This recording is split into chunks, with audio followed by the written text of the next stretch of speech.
பணி நிரந்தரம் மற்றும் 7வது ஊதியக்குழு பரிந்துரைகளை அமல்படுத்த கோரி 100க்கும் மேற்பட்ட அரசு சாலை போக்குவரத்து கழக ஊழியர்கள் இயக்குநர் அலுவலகத்தை முற்றுகையிட முயன்ற நிலையில் பெண் ஊழியர் ஒருவர் மயக்கமடைந்ததால் பரபரப்பு ஏற்பட்டது. புதுச்சேரி அரசின் சாலை போக்குவரத்து கழகத்தில் பணியாற்றும் ஒப்பந்த ஊழியர்களை பணி நிரந்தரம் செய்ய கோரியும், நிரந்தர ஊழியர்களுக்கு 7வது ஊதியக்குழுவை அமல்படுத்த கோரியும் இன்று 8வது நாளாக அரசு பேருந்துகளை இயக்காமல் ஊழியர்கள் போராட்டத்தில் ஈடுபட்டு வருகின்றனர். இந்நிலையில் கோரிக்கைகளை நிறைவேற்றாத சாலை போக்குவரத்து கழகத்தின் இயக்குநரை கண்டித்து 100 அடி சாலையில் உள்ள போக்குவரத்து துறை அலுவலகத்தில் உள்ள அவரது அலுவலகத்தை முற்றுகையிட்டு போராட்டம் நடத்த 100க்கும் மேற்பட்ட ஊழியர்கள் பிஆர்டிசி பணிமனையில் இருந்து ஊர்வலமாக சென்றனர். அப்போது போக்குவரத்து துறை அலுவலகத்தின் அருகே அவர்களை போலீசார் தடுப்புகள் அமைத்து தடுத்தனர்.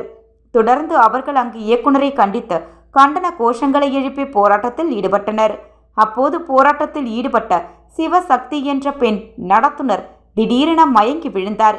இதனைத் தொடர்ந்து ஆம்புலன்ஸ் வரவழைக்கப்பட்டு அவர் மருத்துவமனைக்கு அனுப்பி வைக்கப்பட்டார்.